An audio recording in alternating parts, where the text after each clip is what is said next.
Silahkan. Tafadhol maskura, Syekh. Bismillahirrahmanirrahim. Assalamualaikum warahmatullahi wabarakatuh. Alhamdulillah. Allahumma sholli ala sayyidina Muhammad. Puji syukur kehadirat Allah Subhanahu wa taala. Yang saya hormati Bapak Aslihan Burhan selaku Ketua Pinbuk. Yang saya hormati Pak Ibnu Hajar selaku Presiden ACT yang pada kesempatan ini menjadi pembicara. Yang saya hormati Pak Alvin Fajri, moderator pada kesempatan ini, semua pengurus Pinbuk dan semua partisipan pada kesempatan ini. Kami bersyukur bahwa kegiatan Syariah Micro Business Forum Pinbuk dan KNKS ini sudah berlangsung yang ke-6 kali. Ini adalah suatu kerjasama yang bagus sekali dan juga event yang sangat bagus sekali untuk meningkatkan pengetahuan sekaligus keahlian kita di bidang pengelolaan lembaga keuangan mikro kita, yaitu BMT yang kita kelola pada kesempatan ini.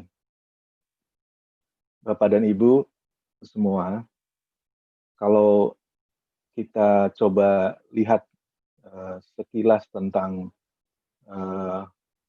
posisi dana sosial umat itu, khususnya zakat, infak, sedekah, dan wakaf, adalah salah satu sumber daya yang sangat penting dikaitkan dengan upaya-upaya untuk mengatasi kemiskinan, terutama untuk masyarakat yang berada di bawah garis kemiskinan. Maka sumber dana zakat, infak, sedekah, dan wakaf adalah satu sumber daya yang sangat penting untuk digunakan dalam rangka melakukan transformasi kesejahteraan dan kehidupan masyarakat, khususnya fakir dan miskin. Yang kemudian posisinya tidak bisa dilepaskan dari peran-peran sumber daya yang lain yang digunakan dalam rangka melakukan transformasi sosial dan ekonomi umat. Termasuk juga instrumen keberadaan institusi keuangan mikro syariah, baik KSPPS atau BMT, Bank Wakaf Mikro, lembaga keuangan mikro dalam bentuk yang lain. Dan semua itu adalah bagian dari upaya juga untuk terus meningkatkan kesejahteraan umat. Yang kalau ini terus didorong dari level masyarakat yang paling bawah, kemudian naik kepada masyarakat yang sudah di atas garis kemiskinan tetapi masih unbankable, terus kita dorong lagi dengan peningkatan kesejahteraan ekonominya, maka bisa kemudian ditangani dengan melibatkan BPRS, fintech syariah, dan akhirnya bisa ditangani oleh perbankan, bahkan akhirnya bisa ditangani oleh lembaga investasi atau permodalan Islam. Jadi semua ini satu rangkaian yang tidak bisa dipisahkan karena satu dengan yang lainnya sangat terkait dalam rangka meningkatkan kesejahteraan ekonomi masyarakat. Kami di KNKS bekerjasama dengan semua pihak, semua komponen, baik kementerian dan lembaga maupun industri-industri yang terlibat dalam pemberdayaan ekonomi dan keuangan syariah, termasuk dengan asosiasi dan berbagai kelompok-kelompok masyarakat, sekarang fokus pada berbagai kegiatan. Nah, khusus di bidang dana sosial, ya, yang pertama adalah dana zakat, kami punya 5 fokus program. Yang pertama adalah fokus meningkatkan kesadaran dan pengumpulan zakat. Jadi kita sudah mengetahui bahwa potensi zakat kita sangat besar. Semua lembaga yang merilis tentang potensi dana zakat kita itu rata-rata merilis angka di atas 200 triliun. Tetapi realisasi penghimpunan yang dicatat oleh Basnas mengumpulkan data dari berbagai organisasi dan lembaga pengelola zakat se-Indonesia di tahun 2019 baru 10,1 triliun. Ini adalah baru 4,3%. Jadi kami di KNKS dengan melibatkan semua komponen terus berpikir dan bagaimana melakukan koordinasi, sinergi untuk meningkatkan penghimpunan dana ini. Bagaimana kami kemudian punya proyeksi agar pada akhir tahun 2024 penghimpunan zakat yang direalisasikan bisa di angka 50 triliun. 50 triliun sebenarnya baru sekitar 20% dari potensi. Masih sangat besar potensinya. Tetapi untuk mencapai 50 persen itu dibutuhkan effort yang luar biasa, karena kalau hanya menggunakan tren penerimaan zakat, pengumpulan zakat Indonesia yang dibuat oleh Basnas, itu setahun rata-rata hanya kita bisa meningkat di 30-35%. Nah, kalau kita hanya menggunakan tren normal 30-35, itu tidak akan tercapai angka 50 triliun. Itu paling tinggi hanya sekitar 25-30 triliun. Jadi kalau kita ingin menghimpun dana yang besar ini, maka harus dilakukan satu terobosan-terobosan yang sangat signifikan, yang fundamental, yang berbeda dengan cara-cara yang dilakukan selama ini, yang out of the box, yang kemudian bisa menggerakkan seluruh komponen dan melibatkan semua komponen di masyarakat untuk kemudian bersama-sama meningkatkan penghimpunan dana zakat, infak, dan sedekah ini. Jadi ini salah satu concern kita. Kemudian yang kedua adalah meningkatkan optimalisasi pendistribusian dan pendayagunaan zakat. Jadi ini juga adalah satu tantangan dalam pengelolaan zakat secara nasional. Kita sudah menghimpun dana, katakanlah 10,1 triliun di akhir tahun 2019. Tapi sampai saat ini kita tidak punya data yang cukup signifikan. Seberapa besar sebenarnya manfaat dan dampak pengelolaan zakat atau pendistribusian zakat dan pendayagunaan zakat kepada masyarakat, baik khususnya masyarakat miskin maupun masyarakat secara umum. Karena itu kita juga ingin meningkatkan pola-pola pendistribusian, pendayagunaan. Kemudian pada saat yang sama kami juga melakukan satu proses penemuan tools dan metode dalam rangka mengukur manfaat dan dampak zakat di masyarakat, termasuk terhadap dampaknya terhadap pembangunan secara nasional. Ini kami upayakan agar kemudian pada satu sisi ada proses peningkatan keahlian dan kompetensi dari semua lembaga pengelola zakat, dan kemudian pada saat yang sama kita juga punya alat ukur yang cukup handal, yang valid untuk mengukur dampaknya, sehingga ketika kemudian kedua hal ini kita satukan, hasilnya adalah optimalisasi pendistribusian dan pendayagunaan zakat. Ini yang concern kita yang kedua.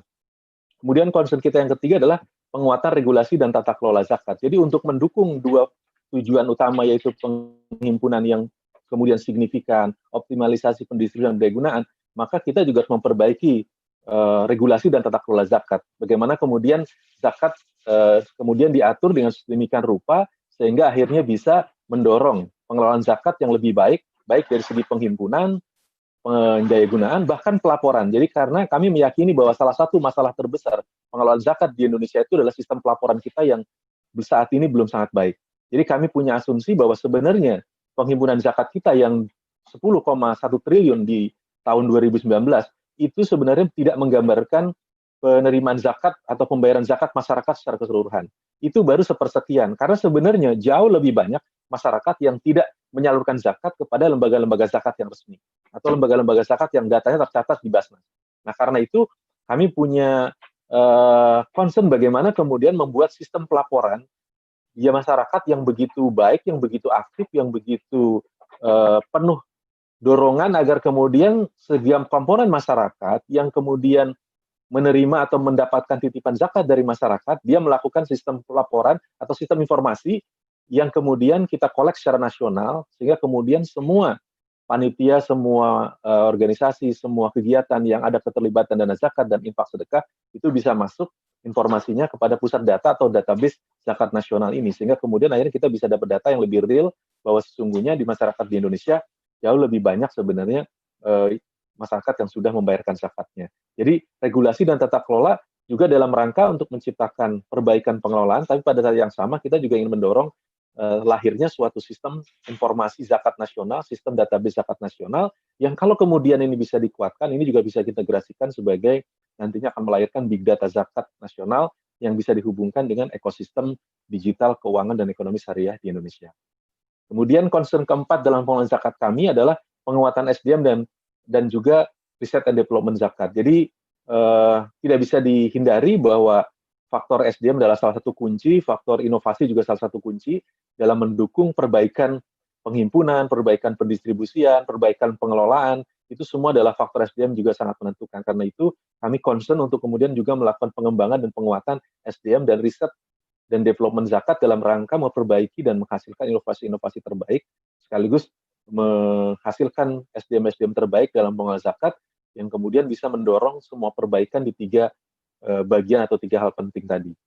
Kemudian yang concern kelima kami yang terkait zakat adalah pendirian atau upaya kita untuk mendirikan namanya kita sebut dengan Islamic Social Finance Service Board. Jadi suatu badan internasional untuk regulasi zakat infak, sedekah, dan wakaf internasional yang saat ini belum ada di dunia. Jadi di dunia ini sudah ada namanya Islamic Finance Service Board. Jadi untuk mengatur keuangan Islam secara komersial itu sudah ada badannya, sudah ada pusatnya yaitu di Malaysia dan di Dubai. Tapi untuk mengatur keuangan sosial itu di dunia belum ada. Terlebih saat ini Indonesia termasuk yang paling advance dalam pengembangan keuangan sosial karena sudah terbukti bahwa Indonesia sekarang ini memegang peran penting dalam pengelolaan dana sosial umat di dunia. Misalnya dari kelahiran zakat core principle yang diadop oleh berbagai negara, wakaf core principle yang diadop oleh berbagai negara juga, kemudian pembentukan dan pengelolaan World Zakat Forum yang sudah melibatkan sekarang 33 negara anggota, dan banyak sekali hasil-hasil kajian termasuk pengembangan Baitul Mal wa Tamwil yang sangat khas dan diakui di dunia, salah satu sektor model keuangan mikro yang saat ini paling diperhatikan di dunia itu soal BMT ini. Karena itu Indonesia juga sering diundang di berbagai kesempatan untuk mempresentasikan konsep-konsep BMT dalam mengelola keuangan mikro masyarakat dan umat di negara-negara yang mayoritas Muslim. Nah, semua itu harus dihasilkan dalam kemudian dijadikan suatu pendirian pusat regulasi dan pengaturan tentang Islamic Social Finance Service Board. Jadi semacam badan untuk mengatur pengelolaan keuangan sosial di dunia. Dan Indonesia kita harapkan akan menjadi pendiri dan sekaligus tuan rumah yang akan menjadi host dan akan menggerakkan di dunia. Itu di soal zakat, jadi ada 5 concern itu. Kemudian untuk wakaf, kita concern dengan transformasi wakaf nasional atau transformasi wakaf Indonesia, di mana komponen transformasi wakaf nasional ini terdiri dari 7 unsur, hal yang kita anggap sebagai satu concern penting di dalam memperbaiki perwakafan di Indonesia. Yang pertama adalah kita harus meningkatkan kajian literasi dan edukasi wakaf, karena mau tidak mau harus kita akui bahwa pertama fikih wakaf kita juga masih ketinggalan ya, masih tradisional, konvensional, perlu ada kajian-kajian yang kemudian menjelaskan dan literasi dan edukasi kepada masyarakat bahwa sebenarnya fikih wakaf itu tidak semata itu, tapi juga ada bentuk-bentuk informasi atau pengertian-pengertian fikih wakaf yang sebenarnya sudah ada di dunia dan sudah lama dikembangkan, tapi di Indonesia belum banyak disosialisasikan. Itu kita harapkan bisa tersosialisasi. Kemudian pada saat yang sama dengan literasi dan edukasi ini juga kesadaran berwakaf kita juga semakin meningkat. Dan akhirnya jadi dorongan untuk berwakaf juga semakin besar. Kemudian yang kedua tentu adalah revisi Undang-Undang Wakaf, karena itu juga salah satu komponen penting dalam rangka memperbaiki tata kelola wakaf di Indonesia. Maka salah satu poin pentingnya kita memperbaiki revisi Undang-Undang, karena Undang-Undang adalah semacam regulasi tertinggi yang mengatur tata kelola wakaf. Karena itu yang menjadi concern kita juga. Kami juga kemarin sudah diundang oleh DPR untuk menyampaikan pandangan-pandangan kami tentang perbaikan Undang-Undang Wakaf yang akan datang. Jadi dalam rangka memperbaiki Undang-Undang Wakaf, apa saja yang harus kita masukkan. Alhamdulillah kami kemarin sudah menyampaikan concern kami dan poin-poin penting kami dalam memperbaiki Undang-Undang Wakaf di Indonesia ini. Kemudian yang ketiga adalah ya. 2 menit yang lagi ketiga, ya, Pak. Oke.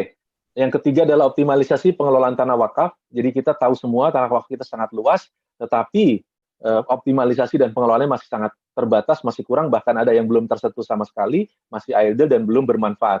Ini menjadi concern kita, kami menggunakan database tanah wakaf, kemudian juga bekerjasama dengan berbagai perusahaan yang nanti akan bisa mengembangkan tanah wakaf di Indonesia, yang jumlahnya lebih dari 51.000 hektar di Indonesia. Ini adalah potensi yang akan kita kelola bersama BWI, Kementerian Agama, nadir-nadir wakaf yang nanti kita bisa gerakkan semua, termasuk perusahaan-perusahaan yang bisa mengoptimalkan tanah wakaf di Indonesia. Kemudian yang keempat, meningkatkan optimalisasi wakaf uang. Ini adalah salah satu concern kita juga, karena sebenarnya kita membutuhkan investasi wakaf dalam bentuk uang yang kemudian diinvestasikan di lembaga keuangan. Kami juga berharap lembaga keuangan ini bukan hanya bank, tapi betul-betul lembaga keuangan yang bisa mengelola investasi wakaf uang. Jadi ke depan ini juga menjadi concern kita. Kemarin BWI, Kementerian Agama, dan kemudian BI dan Kementerian Keuangan sudah berhasil mengumpulkan term pertama wakaf uang sebesar 50 miliar lebih. Sekarang sedang dibuka term kedua, tapi ke depannya akan kita perbesar dan perkuat terus sehingga ini menjadi sangat besar. Bahkan kita dukung dengan sukuk link wakaf. Jadi untuk mengelola tanah wakaf dengan sumber pendanaan untuk pembiayaan pengelolaan tanah wakaf di Indonesia. Yang kelima adalah meningkatkan kinerja nadir. Jadi nadir-nadir di Indonesia ini kita akan kuatkan dan kita kembangkan karena mereka menjadi ujung tombak daripada pengelolaan aset-aset wakaf kita. Tapi kita tahu semua banyak juga nadir-nadir ini yang betul-betul dikelola secara perseorangan. Jadi masih sangat terbatas. Jadi belum terorganisir dengan baik, belum dikelola dengan catatan-catatan yang baik. Bahkan ke depan kami juga mengusulkan agar nazir ini semuanya yang kemudian jadi nazir dan disahkan oleh Kementerian Agama atau oleh BWI, diizin oleh BWI itu nantinya juga bisa mempublish kegiatannya, laporan keuangannya juga harus audit dan seterusnya, itu dalam untuk meningkatkan kinerja nazir. Kemudian yang keenam, meningkatkan kinerja BWI, karena BWI adalah otoritas lembaga operator tanda petik perwakapan tertinggi di Indonesia.